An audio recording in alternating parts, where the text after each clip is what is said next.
ഈ ഹരിതകർമ്മസേന എല്ലാ വീട്ടിലും കയറി 50 രൂപ വെച്ച് മേടിക്കുന്നുണ്ട്. അത് ഇവർ എന്ത് ചെയ്യുന്നു? അത് സർക്കാർ എന്ത് ചെയ്യുന്നു? ഏകദേശം കേരളത്തിൽ 93 ലക്ഷം വീടുകളോളം ഉണ്ട്. പിന്നെ കടകളും ഉണ്ട്. എല്ലാ വീട്ടിലും കയറി ഇവർ 50 രൂപ വെച്ച് മേടിക്കുന്നുണ്ട്. 93 ഇൻറ്റു 50 രൂപ, 50 വെച്ച് നിങ്ങൾ കണക്ക് കൂട്ടി നോക്കി എത്ര കോടി രൂപയാണ് വരുന്നതെന്ന്. ഏകദേശം 46 കോടി 50 ലക്ഷം. കറക്റ്റ് ആണോ നോക്കണം. ഇത് എനിക്ക് തെറ്റിയാണോന്ന് അറിയത്തില്ല, വായിച്ചത്. നിങ്ങളൊന്ന് പറ, ഈ പൈസ എന്ത് വാഴയ്ക്ക് ചെയ്യുന്നവര്? ഒരു വാഴയ്ക്ക് ഇത് ചെയ്യുന്നില്ല.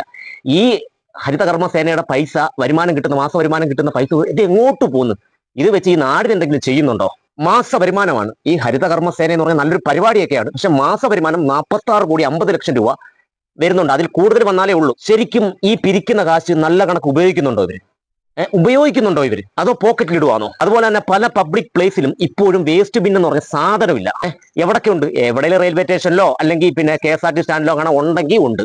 എത്രയോ വേസ്റ്റ് കൊണ്ട് പലരും തള്ളുന്നുണ്ട്. ഇതിനിപ്പോ അവർ പറയുന്ന അത് കണ്ടുപിടിച്ചു കൊടുക്കുന്നവർക്ക് പൈസ കൊടുക്കുന്നു. ഈ പൈസ വെച്ച് ക്യാമറ വെക്കാലോ. അല്ലെങ്കിൽ ഈ റോഡിൽ കിടക്കുന്ന വേസ്റ്റ് പോലും എടുക്കുന്നില്ല. ഇത്രയും കോടിക്കണക്കിന് രൂപ വരുമാനം വരുവാ. വല്ലാത്ത